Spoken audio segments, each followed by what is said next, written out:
Një përgjigje e errët i kryer nga palë të tretaja çdo strukture zyrtare, po rrotullohet si bombë me sahat në qarqet politike dhe gazetareske të Tiranës. Objektivi: Blendi Gonxhe, njeriu që Edi Rama po e promovon si kalin e bardhë për Bashkinë e Tiranës në zgjedhjet e kryeqytetit. Burimet të sigurta konfirmojnë për pamfletin se që prej disa javësh, në një rreth shumë të kufizuar dhe të kontrolluar, po shpërndahet një material përgjimi, i cili kompromenton rënd Gonxhen, jo vetëm si kandidat, por edhe si figurë publike me imazh të ndërtuar prej vitesh si teknokrat i pastër dhe pa lidhje me botën e errët të pazareve politike. Ky material dyshohet të jetë realizuar në kohën kur Gonxhe drejtonte drejtorinë e përgjithshme të shërbimeve të transportit rrugor dhe nuk është prodhuar nga asnjë strukturë zyrtare. Nuk është në duart e SPAK-ut, SHISH apo ndonjë organ ligjzbatues të shtetit. Qëllimi është i qartë: eliminimi i Blendi Gonxhes nga gara e ardhshme për Tiranën dhe djegja e tij si figure promovuar nga Rama si alternativë qytetare dhe reformiste.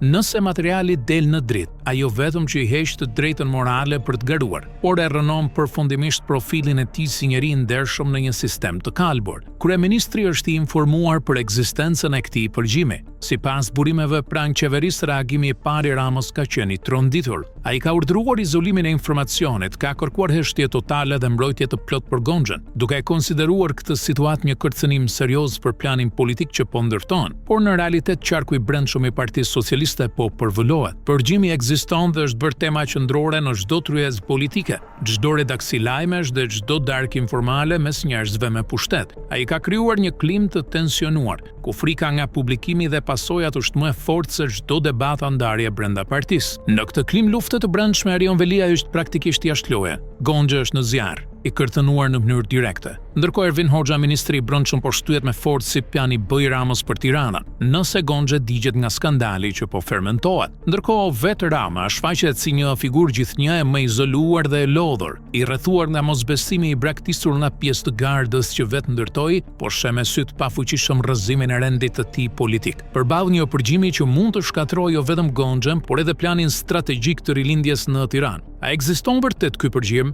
Burimet e pamfletit janë të qarta. Po, materiali ekziston dhe është dëgjuar nga njerëz me peshë brenda sistemit. A do të publikohet? Nuk dihet. Deri tani është mbajtur i fshehtë dhe i kontrolluar si një presioni dhe negocimi. Pse po luhet ky skenar tani? Sepse jemi në prag të një riformatimi të madh të Partisë Socialiste dhe të garës për Tiranën, e cila është çelësi i pushtetit të ardhshëm.